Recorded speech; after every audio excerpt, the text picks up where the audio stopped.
मुफ्ती वाहिद साहब और जिनके लिए हम लोग यहाँ एकत्रित हुए हैं, जो हर पल आपकी सेवा में तत्पर रहते हो, हर समस्या में आपके लिए वो खड़े रहते हो, अच्छे और सच्चे समाज सेवी जिन पे डॉक्टर नैयर काजमी साहब ने मोहर लगाया। इन्होंने कहा कि ऑल इंडिया मजलिस इत्तेहादुल मुस्लिमीन और उनके राष्ट्रीय अध्यक्ष बैरिस्टर असदुद्दीन ओवैसी साहब अपना नुमाइंदा उसे ही बनाते हैं जो समाज की सच्ची सेवा करना चाहता है। बैरिस्टर असदुद्दीन ओवैसी साहब ऐसे लोगों को पहले ही सावधान कर देते हैं कि भाई, अगर तुम्हें पैसे कमाने की ललक हो, तुम्हें भूमाफिया बनने की ललक हो, तो हमारी पार्टी की तरफ मत झांकना। अगर तुम्हारे दिल में गरीबों के लिए रहम हो, तुम्हारे दिल में कमजोरों को मदद करने के लिए जज्बा हो, तब आओ, तुम्हारा ऑल इंडिया मजलिस इत्तेहादुल मुस्लिमीन स्वागत करता है। और उसी कड़ी में हमारे प्रदेश अध्यक्ष डॉक्टर नैयर काजमी साहब ने फखरुल जमा साहब को ऑल इंडिया मजलिस इत्तेहादुल मुस्लिमीन, कमरुल जमा साहब को ऑल इंडिया मजलिस इत्तेहादुल मुस्लिमीन की वार्ड नंबर 35 से पार्षद पद हेतु अपना उम्मीदवार चयनित किया है। अब हमें और आपको ये विचार करना होगा, इतने सारे वार्डों में आखिर एक ही वार्ड में ऑल इंडिया मजलिस इत्तेहादुल मुस्लिमीन क्यों लड़ रही है? क्या वजह हो सकता है? हम और भी लड़ सकते थे। और दूसरी तरफ हमारे प्रदेश अध्यक्ष जो मोहब्बत का पैगाम लेकर के इस उत्तराखंड की धरती पे भाईचारा का पैगाम लेकर चले हैं, और मेयर प्रत्याशी जो राणा साहब है, उनके बारे में वो कहते हैं कि जब कभी भी इस उत्तराखंड की धरती पे वो राक्षसी हाथों ने हाथ बढ़ाया, भाईचारे को तार तार करने का प्रयास किया, तब तक वो राणा परिवार इस उत्तराखंड की धरती पर खड़े होकर हिंदू मुस्लिम एकता के मिसाल को कायम करने का काम किया। और इसी को मद्देनजर रखते हुए हमारे प्रदेश अध्यक्ष डॉक्टर नैयर काजमी साहब ने राणा जी को ऑल इंडिया मजलिस इत्तेहादुल मुस्लिमीन की तरफ से समर्थन देने का काम किया। अब बात आती है कि आप क्यों बैरिस्टर असदुद्दीन ओवैसी साहब के प्रत्याशी को अपना नुमाइंदा चुने? आप इसलिए चुने बैरिस्टर असदुद्दीन ओवैसी साहब के नुमाइंदे को क्योंकि आज हिंदुस्तान की राजनीति में सभी पार्टियों के नेता का एक प्रोटोकॉल बना लो, तस्वीर रख लो अपने आगे। एक तरफ राहुल गांधी को रखो, एक तरफ अखिलेश को रखो, दूसरी तरफ बहन जी को रखो, तीसरी तरफ आप चंद्रशेखर आजाद को रख लो, और सबसे अलग हमारे नेता बैरिस्टर असदुद्दीन ओवैसी साहब को रखो आप। और आप सोचो, ये है कोई माई बना, है कोई ऐसा नेता जो बैरिस्टर असदुद्दीन ओवैसी साहब का मुकाबला कर सकता हो? हर पार्टी का नेता कहीं ना कहीं भ्रष्टाचार में लिप्त है। आज जो हिंदुस्तान की हालात ऐसी हो गई है, आज 2014 के बाद अगर हिंदुस्तान की राजनीति में नफरत का जहर खोला गया है, तो इसका सबसे बड़ा कारण अगर कोई हो सकता है तो वो कांग्रेस पार्टी हो सकती है, वो खूनी पंजा हो सकता है जिसने भारतीय जनता पार्टी को सींच कर आज इस मुकाम पर ला दिया कि आज पूरे हिंदुस्तान में नफरत की बयार बह रही है।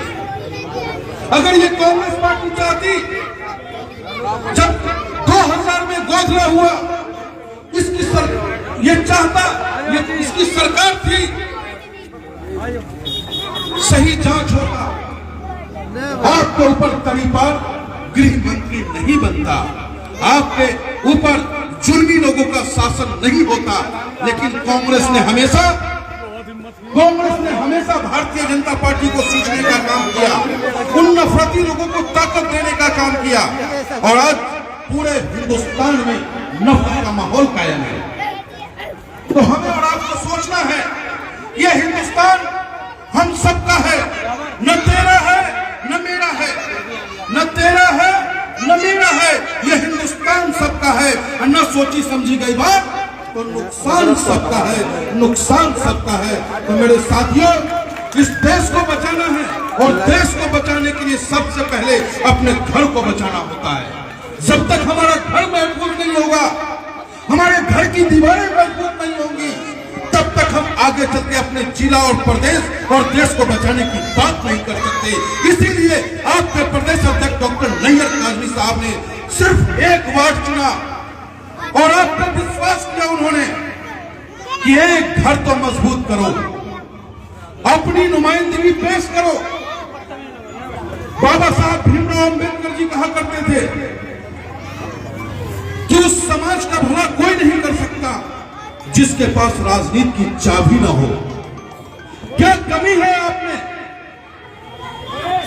क्या रह गया है आपके पास जिसकी वजह से आप पिछड़े रह गए?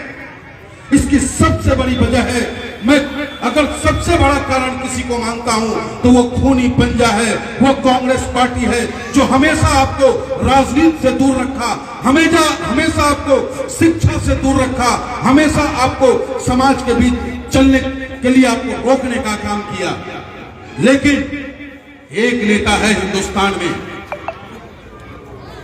जो सिर्फ मुसलमानों की बात नहीं करता, उन पे ये मीडिया वाले इल्जाम जरूर लगाते हैं। मीडिया वाले हमारे नेता को कहते हैं कि ये मुसलमानों की बात करते हैं, मुसलमान की पार्टी है। लेकिन मैं आपको बताऊं, हमारा नेता रोता है जब हिंदुस्तान के दूर दराज किसी कोने में किसी को सिसकता हुआ उनको महसूस होता है तो हमारा नेता रोता है। हमारा नेता कहता है कि हिंदुस्तान का जर्रा जर्रा मेरा है। हिंदुस्तान के किसी कोने में हिंदुस्तान को अगर तकलीफ पहुंचता है तो ऑल इंडिया मजलिस इत्तेहाद मुस्लिमीन के राष्ट्रीय अध्यक्ष रोते हैं। लेकिन हम पे तोहमत लगाया जाता है कि हम मुसलमानों की बात करते हैं। लेकिन अध्यक्ष जी, हम सभी मीडिया कहती है कि पंडित जी आप पंडित और मुसलमान की बात, तो मैं भी गर्व से कहता हूं, जी हां, मैं उस मुसलमान की बात करता हूं जिस मुसलमान के पूर्वजों ने पाकिस्तान के टैंक को अपनी छाती पे पग के उड़ाने का काम किया।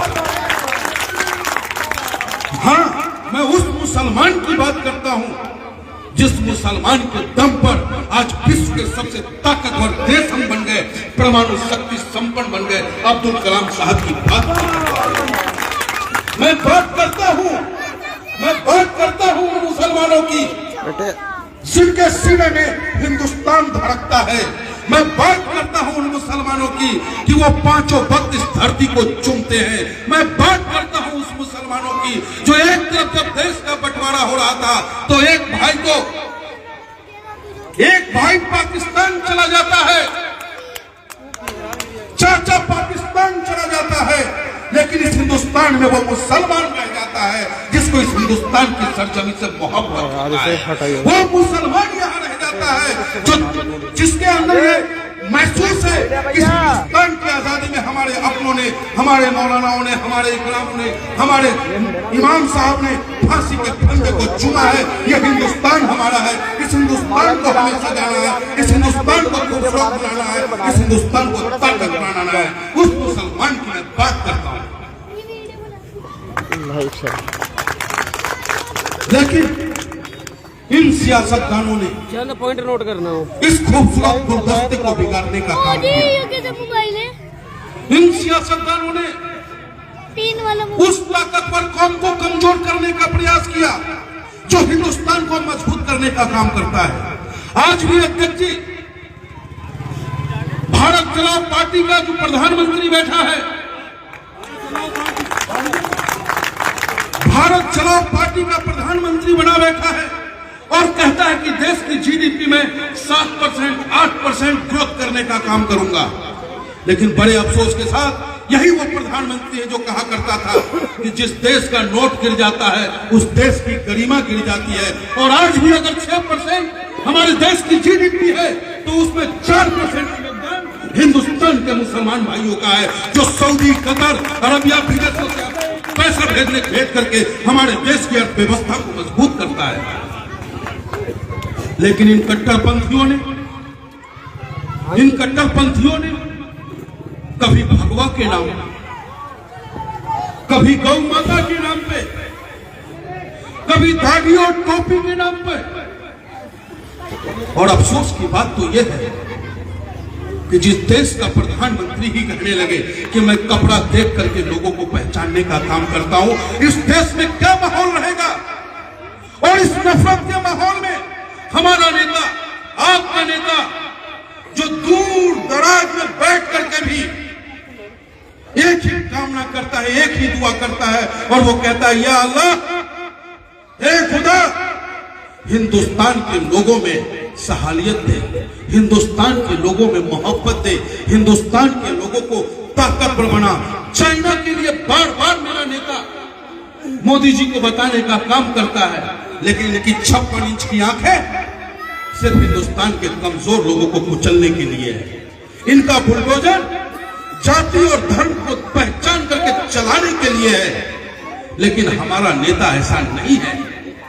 हमारा नेता मोहब्बत का पैगाम लेके चला है। हमारा नेता कहता है कि पंडित जी, आप जिस धर्म में जन्म लिए हो उस धर्म को आपको मानना होगा। आप देखो, तिलक आबाद है, चमक रहा है ना तिलक किस पंडित ओवैसी के पंडित के सर पे। ओवैसी के पंडित के सर पे चुटिया भी नजर आ रहा होगा आपको। और हमारे नेता के चेहरे पे क्या नूर नजर आता है। जैसे चाचा आपकी दाढ़ी चमक रही है, वैसे ही मेरे नेता का भी दाढ़ी चमकता है। मेरे नेता के सर पे वो टोपी, वो जालीदार, क्या खूबसूरत लगता है। तो यही तो हिंदुस्तान है, यही तो देश की पहचान है हमारी। गुरुद्वारा से गुरबानी, मस्जिद से आजान, गुरुद्वारा से गुरबानी, मस्जिद से आजान, मंदिर से घंटा बजे। यही तो है प्यारा हिंदुस्तान, यही तो है प्यारा हिंदुस्तान। तो मेरे वार्ड नंबर 35 के सम्मानित नागरिकों, नौजवान साथियों, मैं एक अदना सा सिपाही हूं बैरिस्टर साहब का, और बड़ी उम्मीद के साथ आपके बीच आया हूं। और मैं बधाई देना चाहूंगा, आभार व्यक्त करूंगा अपने प्रदेश अध्यक्ष डॉक्टर नैयर काजमी साहब का, कि जिन्होंने एक मुझे अदना से सिपाही को इस पवित्र धरा, जहां साबिर साहब रहते हो, जहां एक पतित पावनी गंगा बहता हो, इस धरा पर आकर के आप जैसे महान हस्तियों का दर्शन करने का मौका दिया। तो इसके लिए मैं बार बार अपने प्रदेश अध्यक्ष जी का आभार व्यक्त करता हूं। और एक ही उम्मीद के साथ आपसे अपील करता हूं, और वैसे भी मैं पंडित हूं, जन्मसिद्ध अधिकार मेरा मांगना है। जन्मसिद्ध अधिकार, जन्म लेते ही मुझे मांगने का हक ऊपर वाले ने दिया है। लेकिन आज रोटी नहीं मांगूंगा आपसे, आज आपसे मैं पैसे नहीं मांगूंगा, क्योंकि रोटी नैयर काजमी साहब ने बहुत बढ़िया खिलाया है। प्यार बहुत मिला है आप लोगों का। बस भिक्षा के रूप में ये पंडित इस रुड़की के अमन चैन के लिए, इस रुड़की में हिंदू और मुसलमान की एकता के लिए बड़ा वोट हवाई जहाज और छोटा वोट भी हवाई जहाज, बड़ा वोट हवाई जहाज, छोटा वोट हवाई जहाज, आपसे मैं भिक्षा के रूप में ये पंडित आपसे मांगता है। और कभी गौर से आप सोचना कभी मेरे बारे में, जिस तरीके से समाज में जहर फैला हुआ है, क्या मैं उस जहर का अंश नहीं पीता हूं? क्या समाज मुझे एक्सेप्ट कर पाता है? जिस समाज से मैं आता हूं, जब मैं इस पार्टी में शामिल हुआ अध्यक्ष जी, तो सबसे पहले हमें अपनों ने ठुकराया। साथ इस पार्टी ज्वाइन करने से पहले मेरे पास 200 शादी के कार्ड आते थे। उस 200 में 150 कार्ड हमारे हिंदू समाज का होता था। लेकिन जब से इस पार्टी को हमने ज्वाइन किया, कार्ड हमारे पास 400 आते हैं। 400 कार्ड आते हैं। बस फर्क कितना है कि 50 हिंदू भाइयों का होता है और 350 जो गार्ड होते हैं अच्छे और सच्चे हिंदुस्तानी भाई मुसलमान भाइयों का होता है। तो कितना बड़ा फर्क महसूस हुआ। लेकिन अध्यक्ष, कल जब मैं साबिर साहब की दरगाह के पास पहुंचा, गाड़ी से जब उतरना था तो हमने अपने दोस्त से कहा कि दोस्त, जब्बार मलिक मेरा बहुत गहरा यार है, यानी कि दो जिस्म और एक जान ही हम हैं। हमने कहा दोस्त, मेरा दिल करता है कि इस धरती को मैं चूमूं, क्योंकि इनका नाम बहुत सुना है हमने। कहा चूमो। और चूमते ही 2 मिनट बाद एक फोन आता है मेरे पास अध्यक्ष जी। उस शख्स का फोन आता है जो 1000 वोटर का वो मालिक है गाजियाबाद में। और जब मैं चुनाव लड़ रहा था और उस सोसाइटी में जब मैं जाना चाहूं, सोसाइटी का वो अध्यक्ष था, उसने गेट से हमें बैरंग वापस करने का काम किया था और ये कहा था कि तू मुल्ला हो गया है, इसलिए तुझे सोसाइटी में नहीं आने दूंगा। लेकिन कल बाबा साबिर साहब का वो जलवा था, मट्टी सिर्फ चूमा है हमने, अभी बाबा का दीदार नहीं किया है हमने। जलवा ये रहा कि उस व्यक्ति का फोन आता है और मैं अपने दोस्त से कहता हूं कि यार उसी का फोन है, क्या बात है। फिर मैंने उसे कहा हाँ जी राम राम साहब। अरे पंडित जी, हमसे बहुत बड़ी गलती हुई, आप बहुत अच्छे इंसान हो, आपका नेता बहुत अच्छा है, अब से लेकर के आने वाले चुनाव तक हम आपके साथ हैं, आप हरिद्वार में हो, आप आओ, आपका स्वागत करने के लिए हम लोग बैठे हुए हैं। तो ये मेरा जलवा नहीं, ये बाबा साबिर साहब का जलवा था। और आपसे भी मैं मांग करता हूं, मैं चाहता हूं कि बाबा साबिर साहब को मैं चादर चढ़ाऊं। और अध्यक्ष जी, चादर मैं अकेला न चढ़ाऊं, वो चादर मेरा पूरा परिवार होगा, मेरे बच्चे होंगे, मेरी वाइफ होंगे, उन सब के साथ में आकर के यहाँ चादर चढ़ाना चाहता हूं। और बाबा साहब से हमने कल अपना प्रार्थना रखा है। हमने कहा हे बाबा साहब, इस रुड़की में जो नफरती लोगों का नजर लग गया है उसे आप दूर करो। हमारे प्रदेश अध्यक्ष ने मेयर के रूप में राणा साहब को सिलेक्ट किया है, उन्हें आप जिताओ। पार्षद के रूप में हमारे नेता ने हाजी कमरू साहब को सिलेक्ट किया है और चेयरमैन के रूप में राशिद साहब को सिलेक्ट किया है। इन्हें आप जिता दो और हम आएंगे और आपको चादर चढ़ाने का काम करेंगे, जिसमें हमारे साथ हमारे अध्यक्ष भी होंगे। ये मांग हमने अपने बाबा से रखी है। अब आपको ये तय करना है, आप चाहते हो कि इस नाचीज के हाथों चादर चढ़ाना चाहते हो आप बाबा को, तो भैया इन मेयर बना दो, भैया पार्षद बना दो, और वहां वाले कलियर शरीफ वाले लोग उन्हें चेयरमैन बना दे और मैं पूरे परिवार के साथ आकर के उनको चादर चढ़ाना चाहता हूं। यह मेरी मांग है आपसे। मैं प्रार्थना करता हूं आप लोगों से कि मेरी इस प्रार्थना को कबूल करें, स्वीकार करें आप। और आने वाली 23 तारीख को यहाँ जो अपना हवाई जहाज छोटा से बड़ा तक, छोटा भी हवाई जहाज, बड़ा भी हवाई जहाज, और उनको जिताने का काम करें आप और बाबा साहब का दीदार करने का हमें एक मौका दे अपने पूरे परिवार के साथ। ये मेरी मांग है। क्या आप लोग चाहेंगे कि मैं बाबा साहब का दीदार करूं?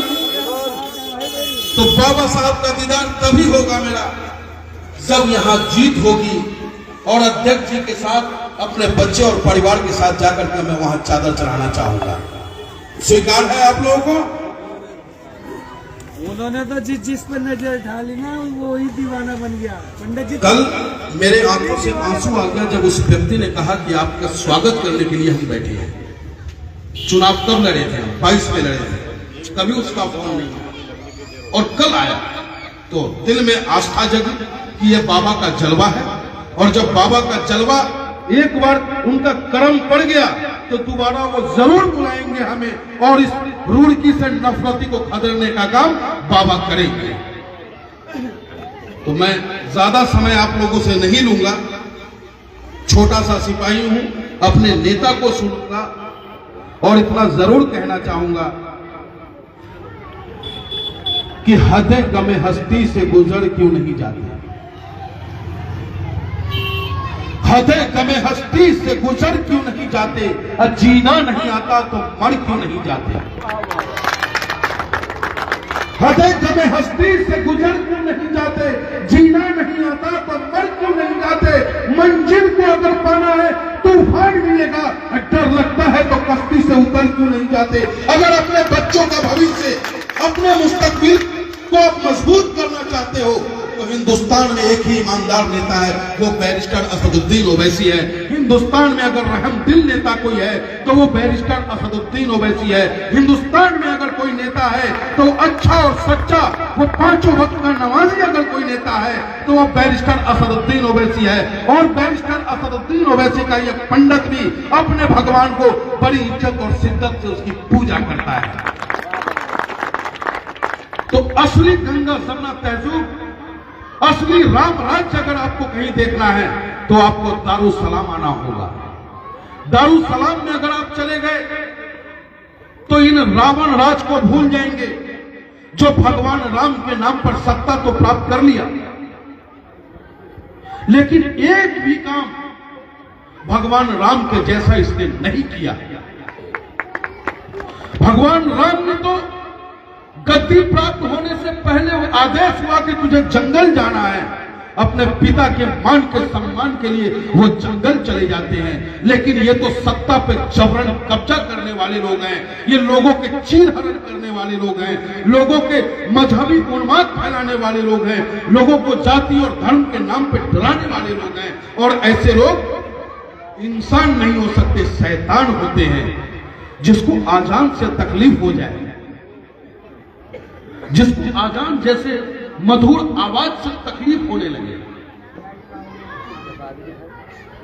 जिसे हनुमान जी के नाम से नींद खराब होने लगे, तो क्या वो इंसान है? वो इंसान हो सकता है? अरे अल्लाह के नाम से तो जब हम बच्चे थे, जब ज्यादा रोते थे, डरते थे, तो मेरी दादी और औरों की दादियां भी मस्जिद में ले जाकर नमाज के वक्त, शाम के टाइम जो नमाज होता था तो इमाम साहब से उनके कान में पढ़वा दिया जाता था और वो बच्चा हंसता हुआ घर आता था। लेकिन आज नफरती लोगों को अजान से डर लगने लगा है, और जिसे डर लग रहा है वो शैतान है। तो शैतान को भगाना है, इंसानियत को जिंदाबाद रखना है। और एक अपील और मेरा है, खासकर नौजवानों से। नौजवानों, आप भी चाहोगे कि आप अच्छे इंसान बनो, और अच्छा इंसान बनने के लिए आपको, अगर आप मुसलमान हो तो अच्छा मुसलमान बनना होगा। अच्छा मुसलमान आप कैसे बनोगे? जब आप अपने मजहब का एहतराम करोगे। मजहब का एहतराम कहां से शुरू होता है? सबसे पहले आप नमाजी बनना शुरू कर दो। पांचों वक्त के आप नमाजी बन जाओ, पांचों वक्त आप नमाज पढ़ो, आपके दिल में रहम आ जाएगा, आप लोगों की मदद करने को आगे बढ़ोगे और आप एक अच्छे इंसान बन जाओगे। बड़ों का सम्मान करोगे, छोटों से प्यार करोगे, और यही मजहब आपका भी सिखाता है, यही मजहब हमें भी सिखाता है। अरे जब कोई कहता है कि इस्लाम धर्म नफरत की बात करता है, तो हमें तो एक ही बात याद आती है कि अगर नफरत की बात इस्लाम धर्म करता तो वो कूड़ा फेंकने वाले ही जब एक दिन कूड़ा नहीं डाला, तो हजरत मोहम्मद पैगंबर साहब ने, अगर वो नफरती होते तो उनके लोग जाके या तो उसकी हत्या कर देते, उनके लोग चाहते, हजरत साहब चाहते तो उससे मिलने नहीं जाते। लेकिन हजरत मोहम्मद पैगंबर साहब तो वो महान, वो दिव्य आत्मा जिन्होंने उस कूड़ा फेंकने वाली को भी जाके पुचकारने का काम किया और उससे कहा कि बेटा आज तक कूड़ा डाला ही नहीं। इतना प्यारा इस्लाम, और इसे आप नफरत का पैगाम बताते हो। तो कोई भी मजहब नहीं सिखाता आपस में बैर करना, किसी भी धर्म ने नफरत का कारोबार करना नहीं सिखाया है। लेकिन कुछ नफरती ठेकेदारों ने ऐसा माहौल बनाया, उसको करारा जवाब देना है, और जवाब आप दे सकते हो तो सिर्फ ऑल इंडिया मजलिस इत्तेहाद मुस्लिमीन की छत्र छाया है। जय हिंद, जय भारत, हिंदुस्तान। आवाज बुलंद हो, हिंदुस्तान, हिंदुस्तान, हिंदुस्तान, संविधान, संविधान। Barrister Asaduddin Owaisi, barrister Asaduddin Owaisi, all India Kazmi, doctor Nayyar Kazmi, doctor Nayyar Kazmi, Rana साहब, हाजी कमरो, वार्ड 35 की जनता, बहुत बहुत धन्यवाद।